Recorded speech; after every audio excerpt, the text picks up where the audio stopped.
and out of focus. Here's your host, Sam Zervitz.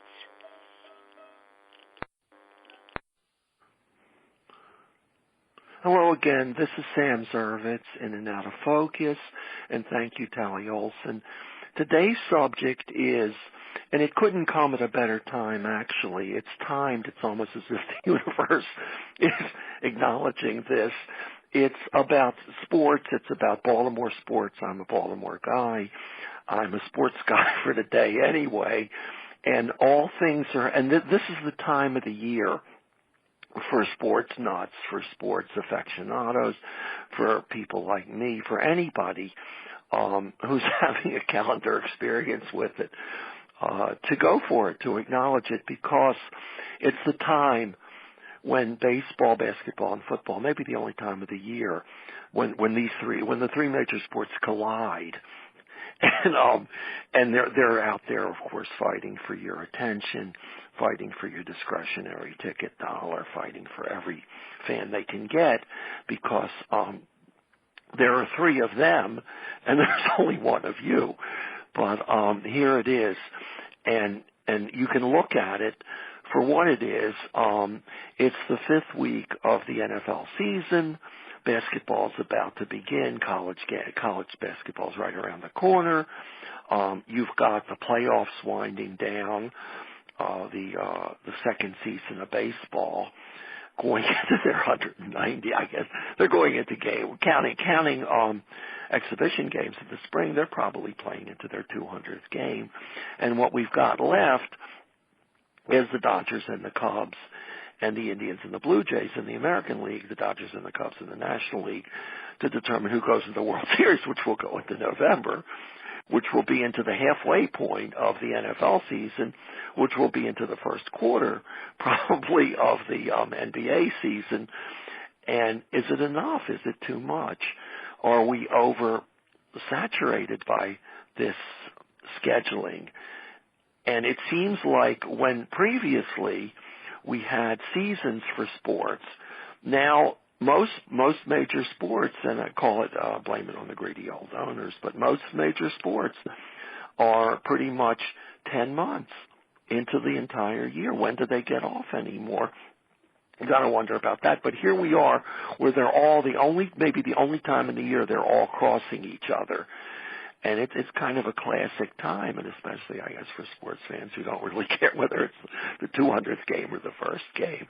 Anyway, I'm going at this from a Baltimore perspective, and I'm going at it looking at the menu of games, and I'm going at it looking at the fact that there are other things that are in play here because of the oversaturation and maybe too much bread and circus. And what comes into play is, at this point, enough is enough, or I just can't process it all anymore. I don't know about the playoffs anymore because I don't know who's playing, and I've lost track of it. And then when finally, at long last, when the World Series or the Super Bowl or the championship, or whatever, or the NBA finals are winding down, you look back at it and say, well, who's still around? And for the teams, sadly, for the teams that make it, the saddest part of it is that if they make the postseason, it's almost a Pyrrhic victory because nobody really cares if they don't get past the first round. And it becomes, how deep into the playoffs can you get? You're building for this team's built for the playoffs. Because the previous 170, 180, 150, 120, 182 games don't really seem to be very significant. And sadly for managers and coaches, they can go too if they don't make it deep in the playoffs, because everybody seems to, except for a few random teams, everybody seems to make it into the playoffs. And this compendium I'm going to offer now is 60 years. It's 60 years in 60 minutes. Give it a try anyway. And I'm also looking at it from another perspective. I'm looking at it from the perspective of a city and how a city perceives itself in relation to its teams. And I've talked about this minimally in other broadcasts. But you're basically a big league city if you've got 3 major league teams. And Chicago has 3, New York has 3, Los Angeles now has 3 with St. Louis, the St. Louis football team going back to L.A. Detroit has hockey, I guess hockey, basketball, football, and baseball. Detroit has 4, Chicago has 4, New York has 4, Boston has 4. And that's pretty good. And then Baltimore had 3 once, and Baltimore now has 2. And when Baltimore had 3, there was that giddy time, and it was I like to think it was a great time to be young and a Baltimorean, because at that time in the late 60s and early 70s, the Orioles had their Palmer and their Boog Powell and their Frank Robinson and their Brooks Robinson and all of these great players, and were considered a dynasty. Well, the Colts with Johnny Unitas and Lenny Moore and Raymond Berry and Artie Donovan and Gino Marchetti and Alan Amici and L.G. Dupre and the rest of the great players, Art Spinney and the rest of the great, and Jim Mutchler, I guess, was and some of the players coming in, was considered a dynasty. And the Bullets, before Abe Pollin pulled them out of here and put them between Baltimore and Washington, because the popular mode then was to have a team between in the proximity of a city but not in the city, so it could identify with a region. And the Minnesota still has that concept, the Minnesota Twins, the Minnesota Vikings, where they didn't name the team after a city, they named the team after the state. But then Poland pulled the Bullets out of here, and they were the Bullets. They were a dynasty. They were potentially a dynasty with Wes Unseld and Jack Marin and Earl Monroe and Gus Johnson and great players. And I think they won 1 championship, and they were always around competing with the Knicks. It's a big rivalry between the Knicks of Clyde Frazier, and then Monroe went to New York, and the Knicks with Bill Bradley and who became a senator, Bill Bradley, and ran for president. And the Knicks were our rivals then, and we had some truly monumental battles. Dick Barnett, fallback baby, was another famous Knick at the time. And we had some monumental battles with them.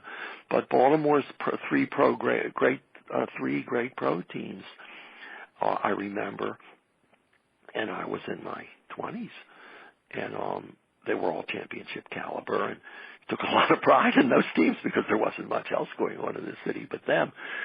And I think about that, and I think about being a Baltimorean at a time when we had 3 teams and we were major league in all 3 of them. But our demise comes with the fact that we have I guess it's a no-win situation. It's a catch-22, as it were, because we have an arena that you wouldn't put an elementary school championship game. It's a terrible arena. By every measure, it's a terrible arena. The seating is terrible. It seats just about 10,000. Most colleges, major colleges, have arenas that are absolutely spellbinding. They're gorgeous with 20,000 seat capacities, and we've got, as a city, one. So the argument rages. If you and it's highly unlikely that, of course, Washington would allow Baltimore to put a team in here at this point if they were voting as a league where to expand. And the NBA just moves now; it doesn't expand. It moved a team from the West Coast to Oklahoma City for reasons I could never process. What's Oklahoma? I mean, there is an Oklahoma. Who ever heard of Oklahoma City? And then Kevin Durant from the Oklahoma City team, one of the great players, and he's from this area. Durant goes back to the terrific team in San Francisco. Anyway, so here we are in Baltimore, right in the here and now, and I'm thinking, and I'm thinking back and forth. I'm thinking 60 years of this. How do I process all of this and put it into a certain time frame? College, high school, professional, everything in between. Even trying to play basketball at an early age, and a little bit of baseball, and a little bit of this, and a little bit of that.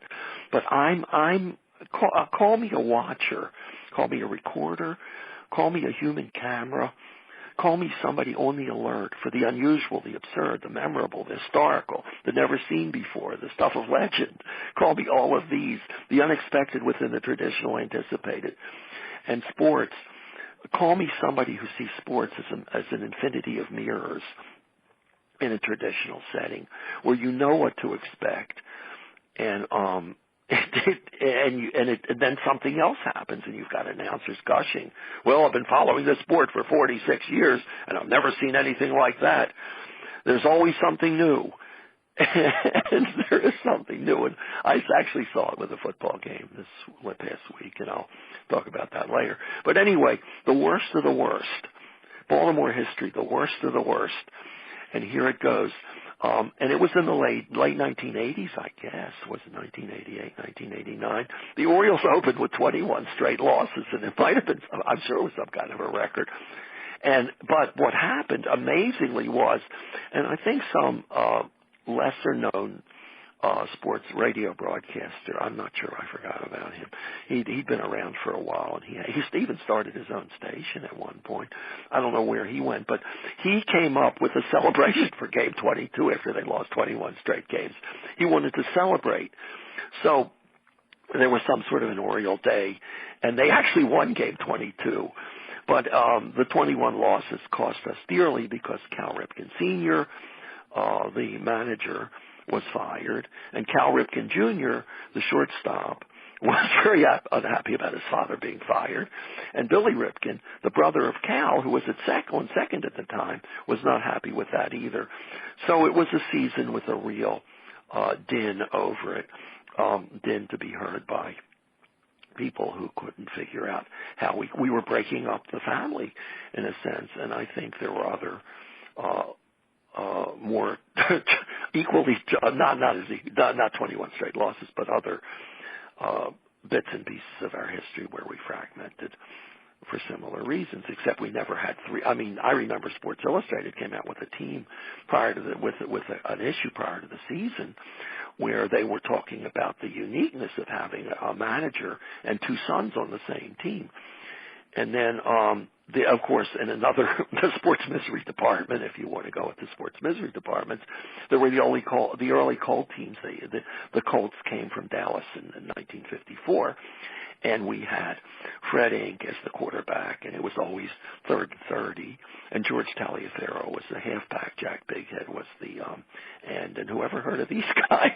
But we loved those teams, and it wasn't anything unusual to lose to the likes that I mentioned, likes of the Los Angeles Rams by 7 or 8 touchdowns.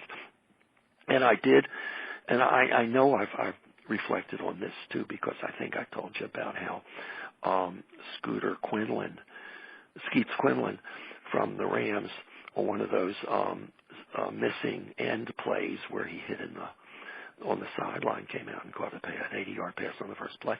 Anyway, but those Los Angeles teams, and we lost that game. That was the first game, the first official NFL game they played here, and the score was 48-0.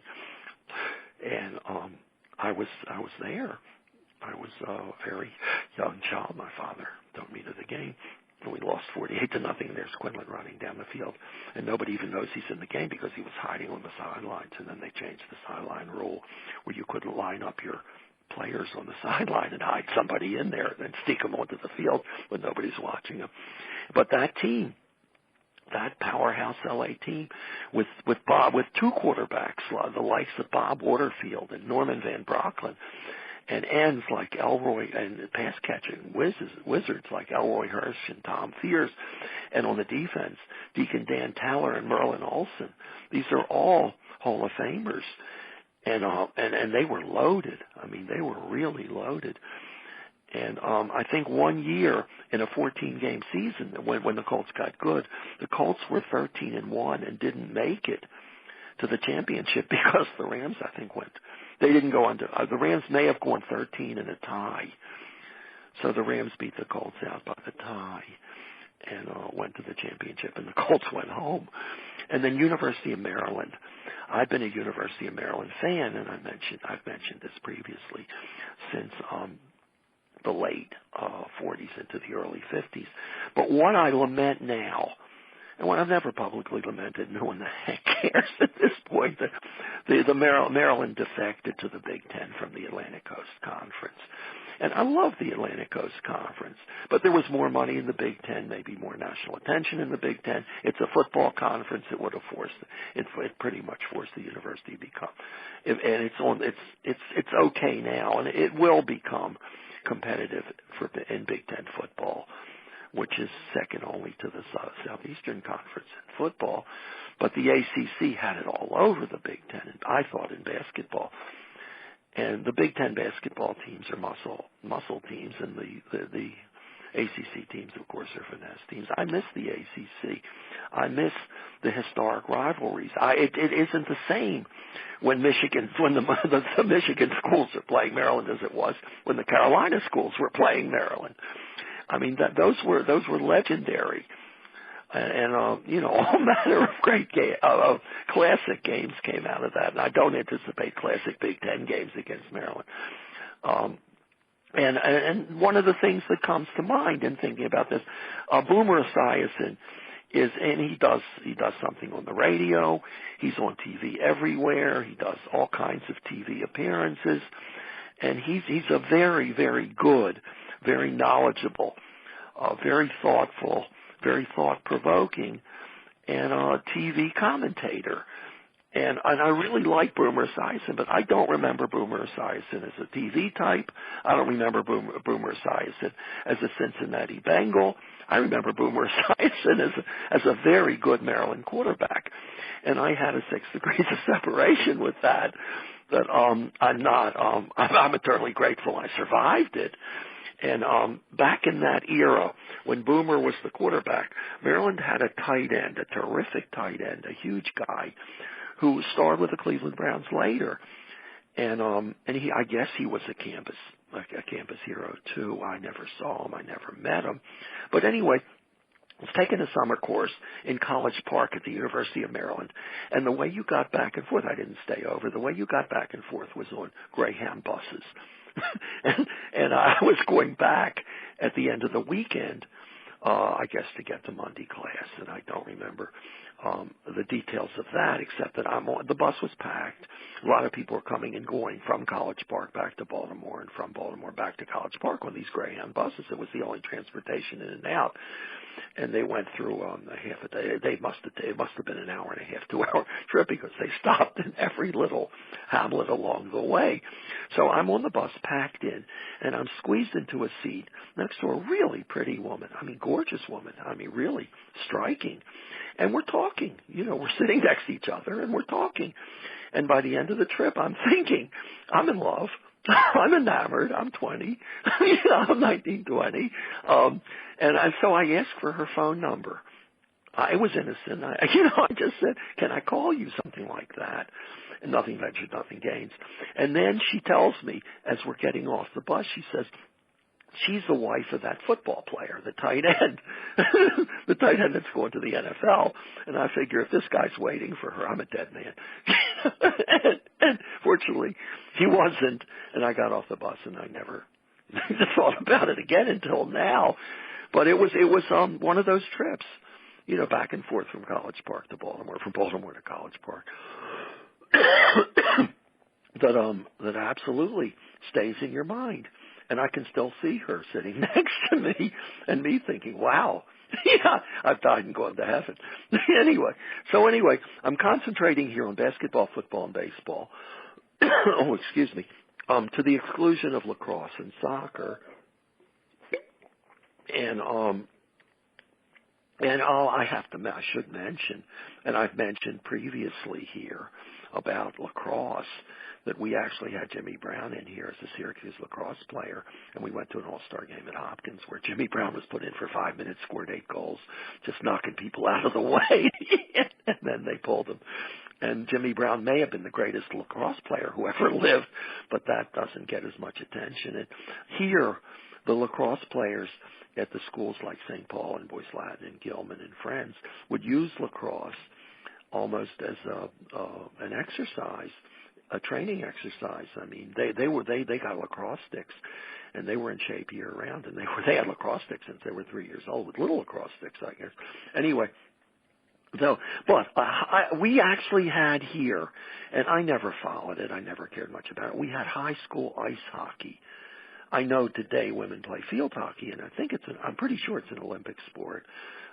Probably is an Olympic sport. But anyway, so we had high school ice hockey, and the only time I ever took an interest in ice hockey was because, well, twice in my life I've taken an interest in ice hockey. One of my sons got into a very, very astute, maybe 10, 12, 15 years ago, 20 years ago. He was astute about this. He could predict things in sports. He knew sports like nobody's business. He followed sports since he was a baby and very, very up on all sports. And he said ice hockey with TV coverage and marketing and with all of that going on, I guess with the sticks and the guys and the skating and the speed, would become the next great sport as soon as television picked it up and started hyping it. But it never happened. He was wrong about that. And anyway, ice hockey in high school in Baltimore was played actually at Gwen Oak Park in a rink at Gwen Oak Park. And Gwen Oak Park was later to become known as a desegregation, civil rights hotspot because the park was segregated and the discrimination was thick there. And we would go to Gwen Oak Park, and then the demonstration started, of course, and all the other things started. And Gwen Oak Park became, and I remember Time Magazine did something with people demonstrating at Gwen Oak Park. Anyway, but high school ice hockey, and playing for one of the high schools, I think it was Forest Park at the time, was the toughest guy in Northwest Baltimore, the toughest Jewish guy in Northwest Baltimore. Anyway, he was kind of like, and he was legendary. His name was Lou. Lou was legendary. Lou was, for us, Daniel Boone, Davy Crockett, and Paul Bunyan. I mean, because every once in a while you got a Lou legend. Lou did this, Lou did that. He was our golem. And he was kind of like, I guess he was like, he was shaped like a huge giant mailbox and had all the charisma of the Fonz. So he was like the Golem Fonz, the Jewish Fonz. And Henry Winkler is Jewish, I think. Anyway, so the Lou, and one of the jokes around town was Lou worked out by lifting golf courses for a hobby. But he played high school ice hockey. And the legend came out of this, that in a game between his school, and I didn't attend this school, but of course everybody knew of this school, and a tough Catholic parochial school, Lou, challenged their entire team to a fight. He went over to their bench and said to their 20 guys, there were however many, 25 guys, he wants to fight them all. And they wouldn't fight him. So we took great pride in the fact that school's entire team backed down when challenged by Lou, our golem, Fonzie, whatever you want to call him. Anyway, I never knew him, but he was legendary. And there was never any doubt in Northwest Baltimore among our more wimpish Jewish guys who would never get in a fight that Lou would have annihilated that parochial school because nobody messed with Lou, and he was the toughest guy in Northwest Baltimore. So that was my little take on ice hockey, following Lou's career in ice hockey and who he challenged to a fight that week. Anyway, but he was our golem. For better or worse, but we had ice hockey in Baltimore in high school. I don't know whatever happened to it or why it died, but it played for some seasons and people followed it, and then it went away. Anyway, so I'm watching all these games, and I'm aware. I become actually very aware and very vulnerable because. As I'm watching all of this, I'm realizing the years of my life are skipping past me, and I'm watching 3 sports a season. I'm watching every game I can. I'm following these teams. I go to the sports page before I go to the front page of the local paper to see what they have to say about this. But I'm becoming kind of intellectually moribund, bored, troubled, thinking all this time I'm putting into sports. Compared to the actual time it takes, for the games to be played, and I'm putting more time into following it than the time of the games. And the games are three. On average, a game takes about any game, any sports game, any basketball game, any football game, any baseball game, takes about 3 hours. And but there's a repetitiveness.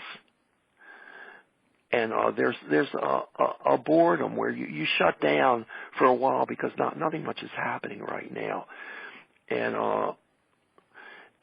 you wait for something to happen, like May's over-the-shoulder catch of Vic Wertz's fly ball in the World Series against Cleveland, the Giants against Cleveland, and you get one of those about every decade, where something memorable happens that you're never going to forget, and you'll see it over and over again because it's almost the poster event for the sport.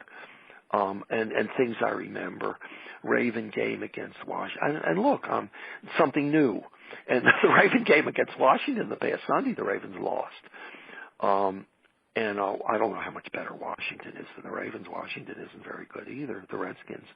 Anyway, but so it took a non-sports fan who's online every once in a while commenting on something I'm commenting on, something he's commenting on, and Cousin Arnie from Virginia, who's a podiatrist.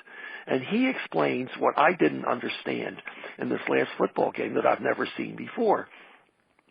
So the game's on the line, and the Ravens and the Redskins, and it should be, it's not a hot rivalry because neither one of these teams is terrific right now. But it's since they're 40 miles away down the road, you'd think it was when it was the Colts and the Redskins had Sonny Jurgensen, and the Redskins had some of their other great players, and Charlie Taylor, and whoever else they had, and the Colts had their Unitas and their whatever. Anyway, so here we go, and this was last Sunday. Or whenever. A Raven linebacker intercepts a pass in the second half, and he's not the fastest guy in the world. He's jogging in the direction of the end zone with players trying to drag him down. And finally, feet from the end zone. It's pretty obvious to him, at least, he's not going to make it over the goal line. He wants to score that touchdown, and he's not giving up the ball, and he's not holding on to the ball. He's being tackled, and he reaches out with the ball as far as he can stretch. And it's a desperate attempt to get over the goal line. Only he either flips the ball or loses it within inches of the goal line or over the goal line. It's not clear, and they don't measure this, and they certainly should have. And the ball squirts out of his hands and is out of bounds through the end zone along the sideline and is out of bounds. And then the referee, and you're waiting for something to be called here, and the referee signals, we don't score. I don't know what happened to the ball rolled out of bounds. We don't even have the ball. And there's this new rule that Cousin Arnie tells me about, that if the ball is and Arnie knew, I didn't. I mean, who knew? The ball's fumbled, and the announcers don't question this, and we don't question it. But if the ball is fumbled into the end zone, or in the end zone, or you're in the end zone, or the ball's in the end zone, I'm not sure which, it's a touchback, and it goes over to the other team. You don't score, and they get the ball. I never saw that before. I never saw, and I don't think our guy was anywhere near I think he was within a foot of the end zone when he reached down and the ball went flying out, and he either flipped it or it went flying out of his hands, and it was called a fumble. But I thought maybe and I always thought if they're calling it as if he were in the end zone when he lost it, I thought if you had possession of the ball even for a fraction of a second in the end zone, it was a touchdown, and he had to have possession of it to lose it, because he had possession of it all along. I don't know. Anyway, it was a funny call, and I never saw it before, and I'll probably never see it again. And the announcers made nothing out of it, and our team didn't even mention it. And Cousin Arnie said, "This is what." Finally, I'm walking away from that game on our TV, and I'm thinking, what happened? Because they lost, and that was the turning point in the game. And I'm remembering things about games I saw. I was there. Or I watched it on TV. I remember little Jimmy Orr, and they used to call the corner of the end zone Orrville. And Orr caught dozens of passes over the years in Baltimore's old Memorial Stadium to win games. Tiny little guy. And the most memorable thing he ever did was he got leveled. He was dragged to Union Memorial Hospital around the corner in the second quarter, and he was out for a while. And then toward the end of the game, he's back from the hospital. and they put him in. He came back from the hospital to get in the game, and he's catching passes, and I remember then Orr's least memorable moment in Super Bowl III. We've got Earl Morrall in for Johnny Unitas the whole season. They had a great year with Earl Morrall. He was the MVP. He was very mechanical, but he didn't make a lot of mistakes, and he was a very smart guy. And the first time I saw Earl Morrall, he came in here with Detroit years before. But Earl Morrall had a great year. We had a great year, and we're playing the Joe Namath Jets. And at least a couple of times during that game, little Jimmy Orr's jumping up and down to the end zone. There's nobody within 20 yards of him. And Earl Morrall, the quarterback that game, claimed afterward, I never saw him at the sun in my eyes. But you could see him on TV. Earl Morrall couldn't see him on the field, and all he had to do was slip a little pass to Jimmy Orr, and we win that game. Or two little passes to Jimmy Orr, and we win that game. Anyway, the most dramatic finish to a football game I ever saw, and this is legendary, and this is quintessential Johnny Unitas, and of course he's battered and bruised and bleeding, and the game is on the line, and they're playing the Chicago Bears. And if you read about those Bear cold games of those days, they were bloodthirsty, and the Colt players would admit it took them weeks to recover from one of these, but they still had to play the next week anyway. So Unitas, with blood streaming down his face and a broken nose, and time running out, and this was Johnny Unitas. Time running out. He was always having time running out. I mean, he was the 2-minute guy, and he throws the ball down the field. Perfect spiral, 50 yards into the end zone. And Lenny Moore with J.C. Caroline from the Bears, maybe the best defensive back in the game then, is all over Lenny. Is guarding him. And I think Lenny pushed off, but nobody called that either. So Lenny, the ball is in the end zone, in the air, and Lenny flat out, like a missile, dives for the ball and catches it with Caroline on his back. And it's the winning touchdown, and the game's over. Great ending, great. I mean, you couldn't have written it any better. And then there's Jim Mutchler from Notre Dame, who was a lesser player in the earlier days, but was no less still. And then was a carryover to the great teams. Mutchler, and I actually had a kid from Washington, from camp. He was from my summer camp, Saginaw, in town. And we went to this game. We had tickets. We went to this game to see the Redskins, and he's yelling for the Redskins, of course.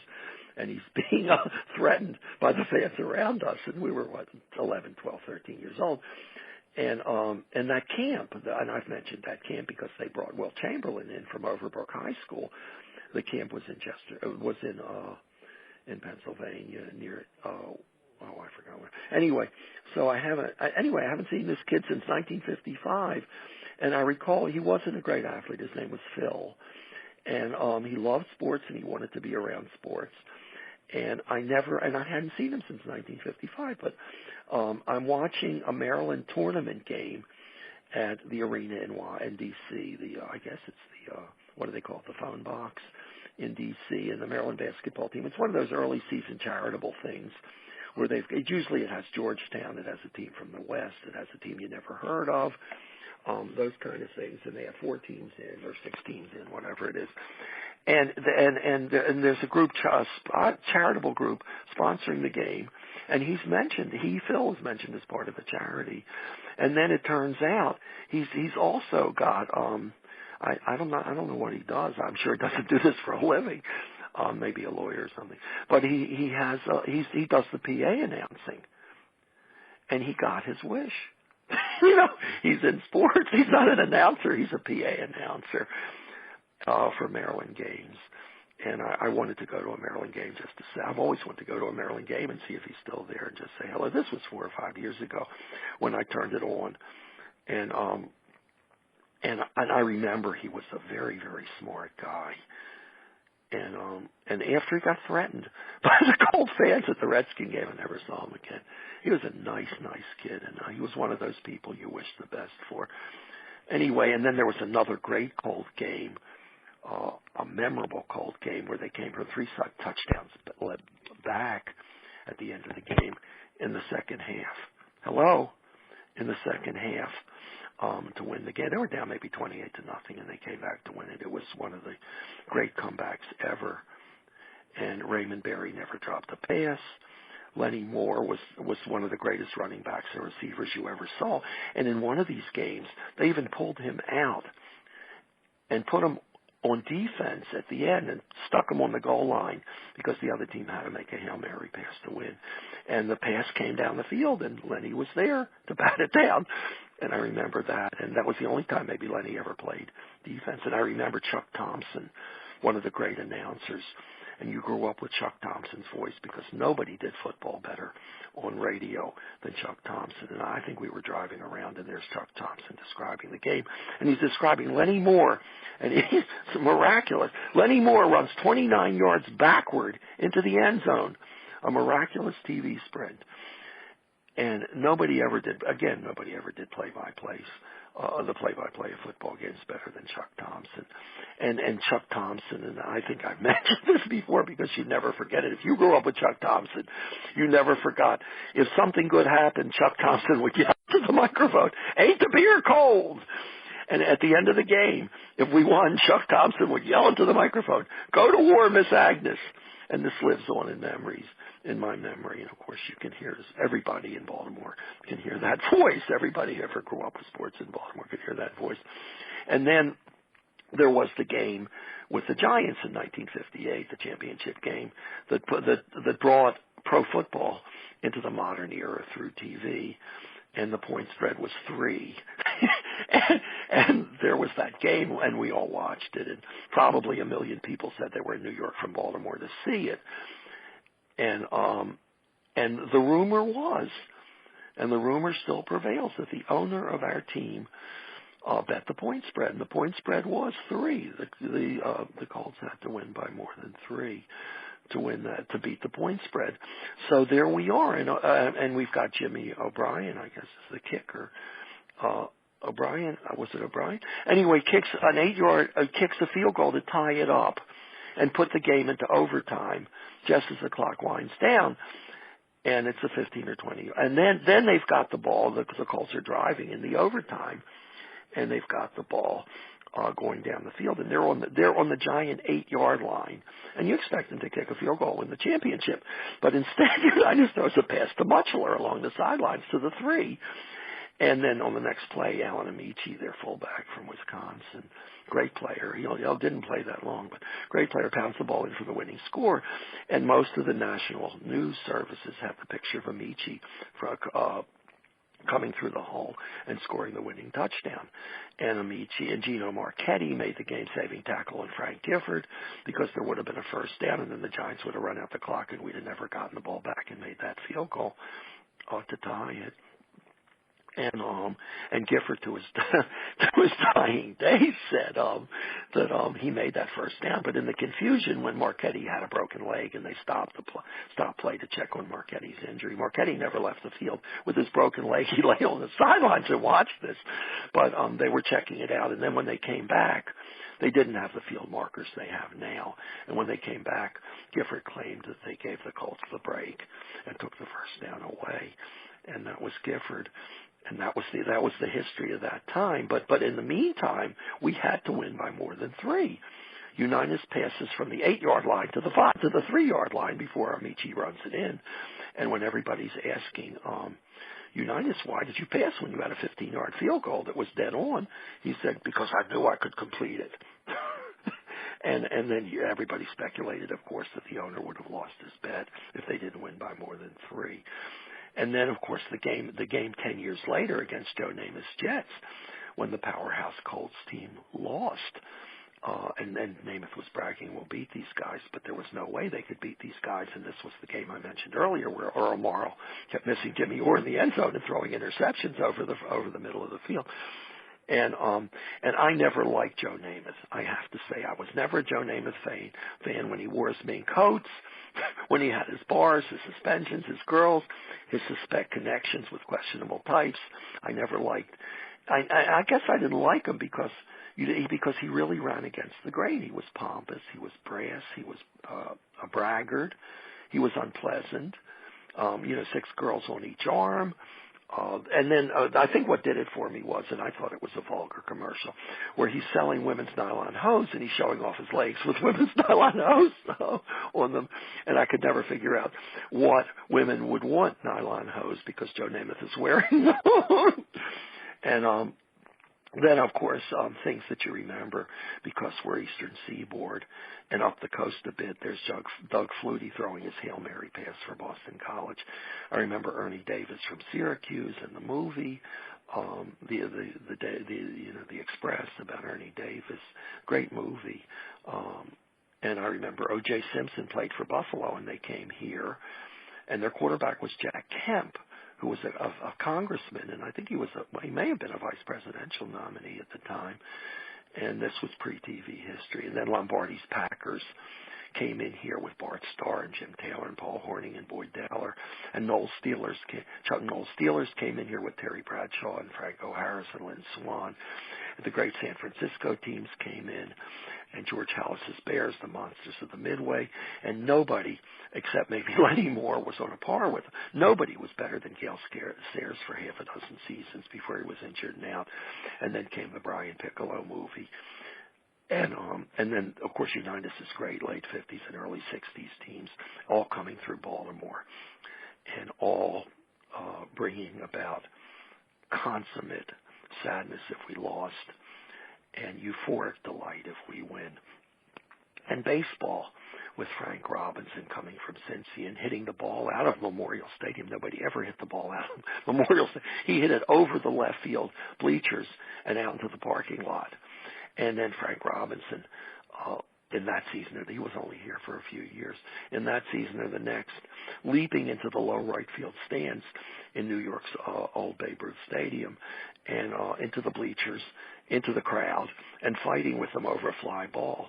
And coming out of the stands ripped to shreds with the ball, with the umpire signaling out. And nobody knew what happened because it was all going on below the stands. And then all the fans were yelling, he didn't catch the ball, he just wrestled it away from us. And then, of course, the Eddie Meyer incident. And I mentioned last week, I thought Jeter was not the most honest player ever because he was always yelling he was hit by pitches. If it was anywhere close on the inside, he'd yell to the umpire, he'd hold his wrist or hold his hand or something, or limp around and yell he got hit. And there's Jeter, and I mentioned Jeter last week, but this week, mentioning Jeter, Eddie Meyer, and Jeter knew it. He hits a fly ball to right field during a playoff game with the Yankees, and it's a turning point in the playoffs because Eddie Meyer, the New York kid, is catching the ball, leaning out over the field from his right field seat in the first row and catching the ball just over the head of our outfielder, Tony Tarasco, who's waiting under it. And then the umpire runs over and calls it a home run. And you could see it was probably a foot from the stands when Myers had to lean over and catch it. Myers was in the field of play when he caught it, but the umpire ran over, watched it, and you could see it on camera, but the umpire couldn't see it. And I don't know whether that was the New York factor, because in New York, those umpires probably didn't get out of that stadium if it were a close call, and they didn't give it to them. And then the great Oriole teams of the late 60s and early 70s, the great Weaver teams with Jim Palmer, who won he won 280 some games, I think. And was it 280? I don't know. Anyway, and Boog Powell and Brooks and Frank and the best team money didn't buy, team that peaked and won 109 games one year and had 420 game winners one year. I mean, these were teams that were right up there with the greatest teams of all time, with the 27 Yankees and with some of those other teams. And basketball. And what about basketball here?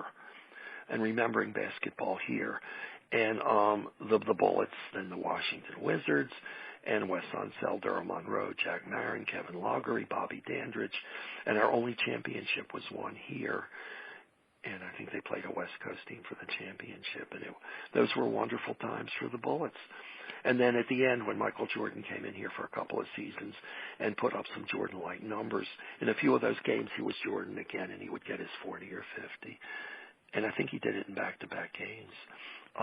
And he was still Michael Jordan, but he didn't have Scottie Pippen around, and he didn't have any of those other guys around, and it was Michael Jordan and any four guys against the rest of the NBA. And then the 40s and 50s I grew up with, of course, players nobody ever heard of or remembered. These were the Bullets. This was the NBA when it was a one-ball per team league, and they played in smoke-filled arenas, and they were never televised. And whoever heard of Kenny Sailors, or who was from Wyoming, I think, Belis Smalley, Don Barksdale, Fat Freddie Scolari, Ed Miller, Paul Hoffman, Ken Murray, and were probably advised, don't quit your day job because you're playing basketball at night. And of course I saw the great game with the Fort Wayne Zollner Pistons when they came in here 40 points back of the Knicks. And they had this little guard, Andy Phillip, and I've mentioned this game. This was the greatest game nobody ever saw. It was the second game of a doubleheader at the Baltimore Monroe Street Arena. And they came from 40 points back to win it in the last second. And unbelievable. But nobody was there. There might have been a dozen people left. But here's something that really, really got to me, got me in the gut. And following the Wizards, and I really was following. The Wizards were my team. And for years I followed the Wizards. And they had a guard, Gilbert Arenas. And Gilbert Arenas was a wonderful player. I mean, he was maybe one of the 2 or 3 best guards in the league. He got his 25 to 30 a game. He was a powerful guard. He could drive by anybody. He could shoot the lights out. He was a wonderful player. And he came out of nowhere actually, because I don't think he was highly regarded. And then all of a sudden he became great. And it's one of those things when you watch somebody right before your eyes become great. And Gilbert Arenas became great. He was fun-loving. He might have been a little childish. He wasn't all grown up. But he shows up in the locker room one day. He's having an argument with another player, with a teammate. And he shows up. They both show up with guns. And they're both armed. And they're both suspended. And you never heard what. The other guy was okay. But Arenas was one of the best half-a-dozen players in the league at the time. And what I remember about Arenas wasn't that incident. Because before that, Arenas could do no wrong. Everybody loved Gilbert Arenas. It was Gilbert Arenas and the Washington Wizards. And there was a mini documentary on that was, I never saw it played before or since. And it was maybe a 15-minute news spot on how Arenas, the kid, he was a child, Arenas, but he was, again, a wonderful ball player, just hadn't grown up yet. And nobody ever mentioned it until he got into his troubles and then got suspended and came back, but was never the same ball player again. Anyway, and Arenas, I guess Arenas was following it in the news or on TV. There was a fire in D.C., and a child lost his family in the fire. And Arenas, who was single, took it upon himself to locate the child, to mentor the child, to pay for the educational opportunities for the child, to guarantee he'd have college taken care of, to pick him up every day after school, bring him to the games, to help him with his homework, and become an older brother or a father figure. And it was a wonderful story about Gilbert Arenas. And it maybe told you about the best of Gilbert, or the Babe Ruth side of Gilbert Arenas. I did a Babe Ruth thing where Babe and the children. Babe wasn't the greatest guy in the world, reputation-wise, but he loved the children. So Arenas took this kid under his guidance, and spent all his extra hours. And it was a wonderful story. And then the gun incident, no more Arenas. But I have another Arenas story. And I love this Washington organization. And here's the other Arenas story. There was and I don't know, I got a soft spot for troubled children too when I was in the school system. Children nobody wanted anything to do with. I kind of take over. Let me try. Because I always believe that if you're nice to a kid and if you listen to a kid and take a kid seriously, and get into that kid's world, you can make a difference. So anyway, I'm in this school and there's this kid nobody likes. He's got all kinds of emotional issues and learning disabilities and all kinds of other things. And nobody wants anything. There's one teacher who's trying like heck with him, and he loves her. And she, when he's running around the classroom or he's hiding under the desk, he'll listen to her. So anyway, I'm talking to him, and he says he likes Gilbert Arenas. I said, who's your favorite basketball player? He says, I'm a basketball player. I said, who's your favorite player? He says, Gilbert Arenas. So I figured, what do I have to lose? I called the equivalent of the Washington Dean's Community Relations Office, and I got a very accommodating woman on the phone. And I said, I've got this student, and I'm in the school, and I've got this student. I'm an itinerant, actually. I'm not in the school full time, but I work with this kid. And he would give anything for an autographed 8x10 glossy of Gilbert Arenas. So shortly, and I gave them my home address. I didn't want to go into the school. I didn't really trust the school with this kid because they didn't like him. There wasn't anybody in that school, except for the teacher and myself. There wasn't anybody in that school that was giving this kid the time of day. He was looked at as a problem. And in a school where the problems are enlarged, and the principal wants a school that looks like it's well run and one kid can throw it out of whack. They want all well behaved. They don't want a kid who isn't well behaved, because somebody comes in as a visitor and this not well behaved kid is showing off, and it looks to the visitor as if the principal or the teacher can't run the school. Anyway, so coming to my house within a week was a huge cardboard box with not only the 8x10 glossy of Gilbert Arenas, but a life-size poster of Gilbert Arenas, an education game that the school had been promoting, and an authentic Arenas jersey. And the jersey was kind of Arenas's, I guess his, you could call it his calling card, because after every game, running back to the locker room, Arenas would rip off his jersey and toss it into the crowd, and he'd run back into the locker room. And somebody in the crowd always got an Arenas jersey. That was 82 jerseys. No, I guess they played 41 home games, 82 games. So with exhibition games, probably 50 jerseys he's tossing into the crowd. So there I am in the school, and I'm delivering the box and the basketball stuff with the basketball stuff to the kid. And my wife isn't happy with this, because she says, you got a jersey, give it to one of your kids. You don't have to give it to this kid. This kid isn't your kid. But I've got the box with everything in it, and I'm going to deliver it to the school, to the kid, and I'm about to give it to the kid when I'm cut off by a bunch of counselors and administrative types who say, that kid hasn't been good this week, no box of basketball memorabilia for whatever it is, paraphernalia, memorabilia. No box of basketball things for that kid until he's good. And I said, maybe if he gets the stuff, he'll be good. And they said, no, he has to be good to get the stuff. So they grabbed my box away from me and they hid it in a closet. And and every day I'd say, is he good? And they'd say, no, he's not good. And that box, and for 6 months that box never got out of the closet. And I never knew what happened to that box. And I never knew whether that kid got Arenas' box of Wizard stuff. But I felt like the school did him in. And the school didn't want him to have it. And I imagine one of the teachers saw what was in that box, and they probably grabbed it away and gave it to their own children. Because my wife was thinking like them. What are you going to give it to him for? Give it to us. And then I remember one of the greatest games in Wizard history was when Kobe Bryant from the Lakers went head-to-head against Gilbert. And Kobe, of course, was the face of the league. There's nobody better than Kobe, and when he went out this year, he was probably one of the half a dozen greatest players ever. Anyway, so Kobe and Gilbert are going head-to-head, and it's a challenge to Gilbert, and Gilbert rises to the occasion, has a monster game. I think he gets in the high 50s or low 60s, while Kobe comes in just under that figure, and it's their game. The rest of the players can sit down because it's Kobe against Gilbert. Trading basket for basket. Anyway, I like Gilbert Arenas, what can I say? And I have a formula. Changing direction a little bit, I have a formula. And I mentioned becoming bored with the length of a game. You're giving up 3 hours of your day to watch something where there are a few minutes of action and maybe nothing's going to happen that you haven't seen before. And I've rounded the games off. And most games, basketball, baseball, football, are 3-hour games, and I've rounded them off. And based on the playing time, I've rounded it off to 3 hours.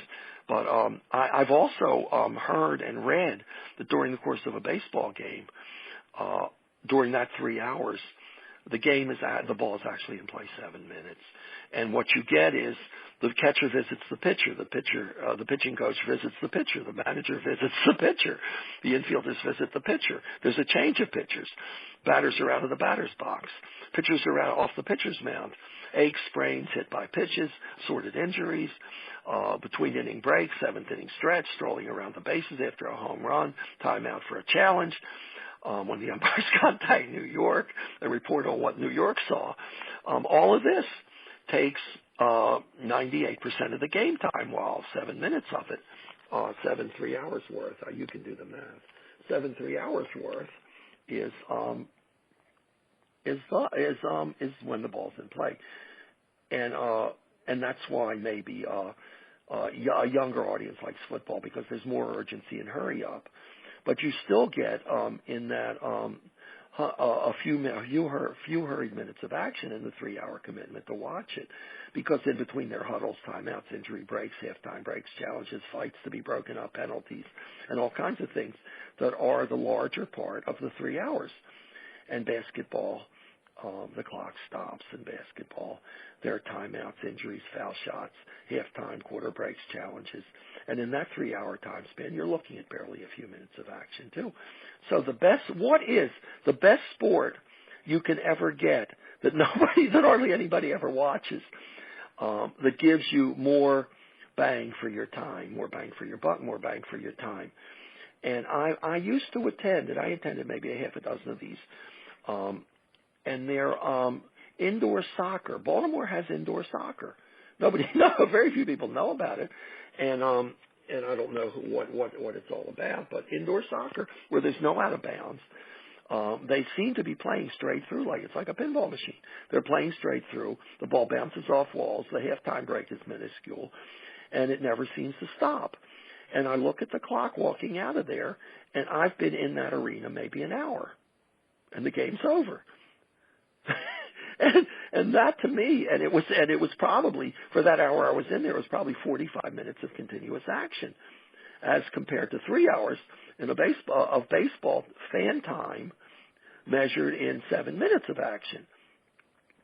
And again, in defense of football, the younger sports fan claims it's faster, and it's more. Well, it's the violence, I think, that draws people to football, whereas baseball is peaceful, and you don't get the vicarious thrill. And from baseball that you get from football by watching everybody banging into everybody else. And then there's the old joke about when a rookie's asked, "What's the biggest adjustment from college to pro?" And the reply is driving in New York.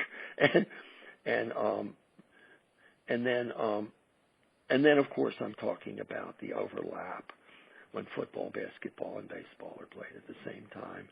And I'm talking about Maryland's basketball team that was highly touted and underperformed last year, and all we can wait is for this season.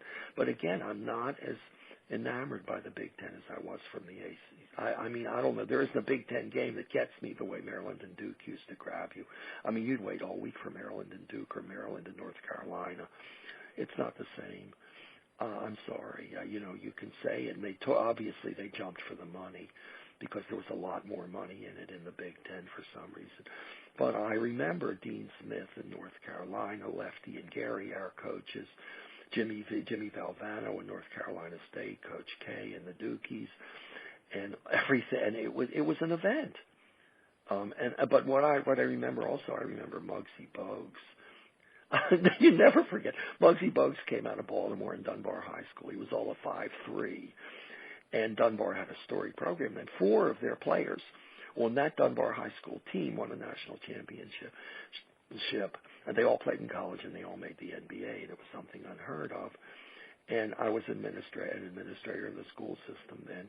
And when they won that national title, I was at that meeting, and Bogues, who wasn't the greatest speaker in the world, but actually had a book out on his life, his 5'3" basketball playing life, and how he got out of East Baltimore and became a ball player, and never gave up, and never believed he couldn't do it. He mangled the language at that school board meeting, where he thanked all the school board members and the school system and everybody. But what I remember was they were coached by a guy named Bob Wade. who replaced Lefty Driesell at the University of Maryland, was the first African-American coach at Maryland, but was run out because he was paying the NCAA back for Lefty's sins. Nice guy. And Wade later had a job in high school athletics as a director, and his office was near mine. And we used to talk a little bit. And I think he played for the Redskins. He was a professional football player before he began coaching. And he came out of Dunbar in East Baltimore. But the thing that came out of this that was rumored was one of the reasons why he couldn't get Maryland past a certain point as a basketball team was because coming out of East Baltimore and Dunbar, he was coaching like a Marine drill sergeant because these kids needed tough, and he was tough. But Maryland had middle class kids who didn't understand tough and why they were running up and down Arita steps carrying heavy rocks. So he kind of ran himself. Some of the middle class Maryland players who were a little softer weren't going to play for him, I understood. But anyway, Lefty Driesell arrives on Maryland's campus, this rural kind of a hick type, and declares Maryland's going to be the UCLA of the East, and recruits Tom McMillan and Len Elmore, and then they're playing their Tobacco Road rivals, and he can't beat Dean Smith, and he can't beat whoever came before Coach K, Coach Krzyzewski, and he can't beat Duke, and he can't beat Wake Forest, and he can't beat North Carolina State. And then finally Gary Williams comes in here, and I think it was around 2001. Gary Williams wins a national title with a bunch of nondescript players. And then you ask yourself, Steve Blake was his point guard, and up until last year, Steve Blake was still in the NBA, and he wasn't even the best player on that team. And then football at Maryland was never, since the days of Sonny Jim Tatum, and I've talked about him, were never great either. But there was one Maryland football game that stood out against Miami.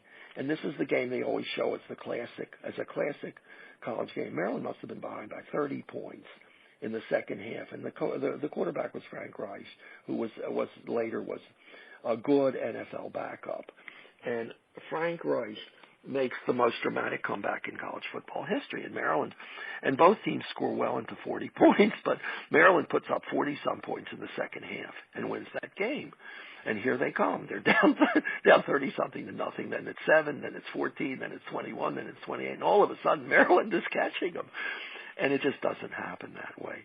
And then, admittedly, right now, the Ravens are not a very good team. They won 3 games by luck, and they've lost 2 games in a row. And how bad are they? And what they lack by this, I've seen all 5 of these games, at least parts of all 5. They lack the fire that drives good teams to be great teams. They weren't great last year, and they're at best fair this year. They won't be a world beater next year either.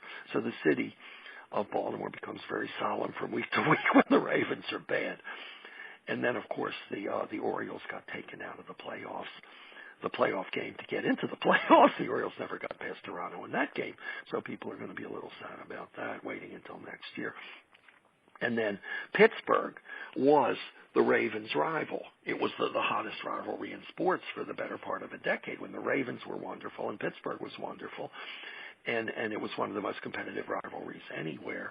But now the sports writers aren't giving Baltimore much credit anymore, the sports journalists. And they're heralding Pittsburgh and Cincinnati, the Bengals, as the new great competitive rivalry. You need rivalries. You need Athens and Sparta. You need rivalries. And the Ravens are just another team now. They don't have any rivalries. When you're good, you get rivalries. When you're bad, who cares? Anyway, so and I'm praying right now, and in my own little way, I'm praying that wonderfully self-effacing Buck Showalter, who's one of the game's 2 gentlemen in a class act, who lost the game to Toronto that would have gotten us into the real playoffs, from the playoffs to get in the playoffs, because he put in Umbaldo Jimenez, his pitcher. And Umbaldo wasn't great for most of the year, but in the last month of the season, Umbaldo pitched half a dozen really good games. So he's got Zach Britton on the bench, and Zach Britton's won 47 straight, saved 47 straight games, and is a prime candidate for Pitcher of the Year for the Cy Young Award. But he puts Umbaldo in the game, and Toronto gets a couple of singles and a home run, and our 162 game season is over. And then everybody's saying, what happened to Britain? And then managers are hired and fired. It's the great truth. And if you win consistently but don't reach the World Series after making the playoffs, that's pretty much a signal your days here are numbered in a given city. So I'm praying that Buck gets through this, because there are going to be a lot of people howling for Buck to go on, because he's reached a pinnacle here and he can't get any further. And Buck's had three other teams. He had a team in New York, a team in the West, and I think he had one more team, and he got them all to a point where they were playoff contenders, but he never got them past that level. And the criticism of Buck is, purely and simply from a winning and losing standpoint, is you got to get them past a certain level, or you're only you get a relatively young team competitive, and you make a nice team out of them. But ownership and upper-level management determine it's time to bring in a barking dog-style manager to kick the players into the promised land, and Buck's not kicking anybody. Buck's just a good guy. And it's wrong, it's unfair, but it's the way the game works. So I'm praying Buck gets through this, because this is an off-season when they're looking at it and saying he couldn't get us through the big game. And Toronto, Toronto apparently got to where they're going. They got to Texas, and we didn't for the big series. And then the NBA, the Washington team, I root for the Washington team, which used to be the Baltimore team. And what does the NBA have? We have John Wall. And you pay the price of admission to see John Wall run up and down the court if you're Washington. And then the rest of the league is LeBron. And Kevin Durant joins Steph Curry and Chris Thomas on the West Coast. And that's pretty much the NBA this season. Who else? I mean, the NBA is LeBron. And of course, Kobe's out, so it's LeBron. And Wall is the show for Washington. And they're good. They got a new coach, and maybe the new coach will do some things that the old coach didn't do, because the rumor was the old coach lost the locker room. Anyway, I'm down on the NBA a little bit. I don't know who these guys are. They jump from team to team. And it's stars, and it's stars, salaries, and bottom line decisions. And except for LeBron, a lot of these players are unidentifiable. And I'm really down on Cleveland. LeBron's with Cleveland. LeBron won the championship. They beat that West Coast, that San Francisco team. I'm really down on Cleveland. And I'm down on Cleveland for a very personal reason. Cleveland had, midway through last season and the season before, an Israeli coach, an international coach, came from Israel. He coached all over Europe, and he came here, and he put together a tremendous record. He was winning 70 or 80% of his games, got them into the playoffs and the finals the year before. They didn't win it, so he somehow or other in the middle of the season, this Israeli coach with a tremendous record, an unmatched record, in fact, was dumped. And you never heard a word about him again. And I wonder if that was for reasons other than basketball. I can't help but wonder that.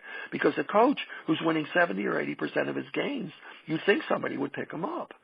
I thought he did a great job, but he vanished. No press, no publicity, no anything. It's as if he disappeared from the face of the earth. Did they get rid of their coach, or did they get rid of an Israeli coach? And I'm asking it here. I haven't heard anybody else ask it, but I've never seen anybody with that record as rudely dismissed from a sport as that guy was. And apparently he knew how to win, because he won. He won and he won and he won, and it wasn't good enough. And then I remember Cleveland. I remember Al Rosen, the Cleveland third baseman. And they had great teams. They had Bobby Avila, Larry Doby, Luke Easter, Bob Feller, Mike Garcia, Bob Lemon. And I remember Al Rosen, it was rumored, was treated abysmally for being Jewish. So I don't know about Cleveland. Maybe Cleveland has something to say about its attitude. And especially what happened to that Israeli coach. I want to know, because I haven't seen word one about him. And then, here, and a little bit of humor in winding down now. When Bill Clinton was the president and at a baseball game, before the game, the Secret Service guy tells him, throw out the first pitch. Up comes his turn, and he throws out Hillary on the field. The Secret Service guy runs over and says to the president, I think you got that wrong, what I said. I told you were supposed to throw out the first pitch. And a man walks into a bar with a dog, and the bartender says, no dogs allowed. And the man says, it's okay because the dog talks. The bartender says, if you can get the dog to talk, I'll give you $100. The man says to the dog, what do you call the space above the bar on the other side of the ceiling outside? And the dog barks, rough. And then the man asks, who was the greatest baseball player? And the dog barks, "Roof," "Roof," and the bartender knows he's been had, and he throws him out. And outside, the man complains to the dog he didn't even get any money for this. The dog says to the owner, he says to the man, "Maybe I should have told him Mickey Mantle."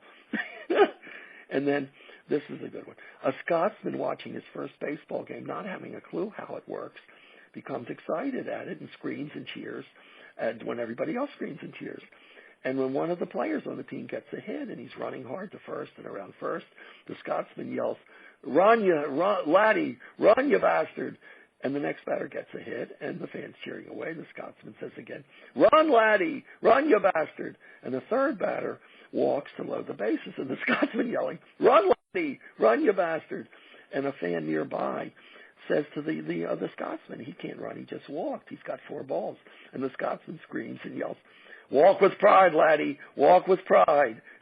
Anyway, so on that note, I have theories about sports. I have theories about entertainment.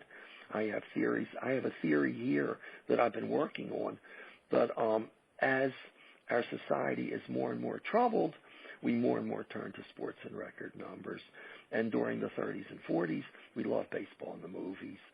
And they were our bread and circus, not by design, but maybe because they made us concentrate on things other than the war and the Depression. And then baseball had no competition until the 50s and the 60s. Now came football and later basketball. And in our era of prosperity, athletic competition and entertainment are on their own, fighting it out for discretionary dollars. But baseball declines in popularity. Football escalates in interest, and basketball presented its stars and waited in the wings for its opportunity over those decades. And societal issues increased the popularity of sports. It's bread and circus. It's smoke and mirrors. And then, of course, if you want to show well in a crowd with your army of bodyguards, your leaders go to ball games. And suddenly our sports fans, and it's no rare incident when you see a little blog or a clip of our leader of leaders on a basketball court somewhere. He's not a bad ball player. Looks like a little left-handed guard, but he's not a bad ball player. And he's working out. And then I assume Hillary throwing out the first ball of the baseball game will be something, or Trump throwing out the first ball. But I'm not crazy about the no more national anthems. I like national anthems. I think Kaepernick isn't in the right frame of mind here for disbanding for advocating the national anthem shouldn't be honored by standing up. And I think this says a lot about who we are, what we are in any given time and place. Sports is a mirror. And all we need is look in it and see what we might not be and what we want to see. But it's us, all the way. And that is my statement on sports Baltimore, sports globally, sports in history, and sports as it is today. And I don't know, is there a ball game on today? I think I'll see who Maryland's playing in football and maybe watch that. And thank you very much. It was a pleasure being with you, and I look forward to being with you next week again. Bye.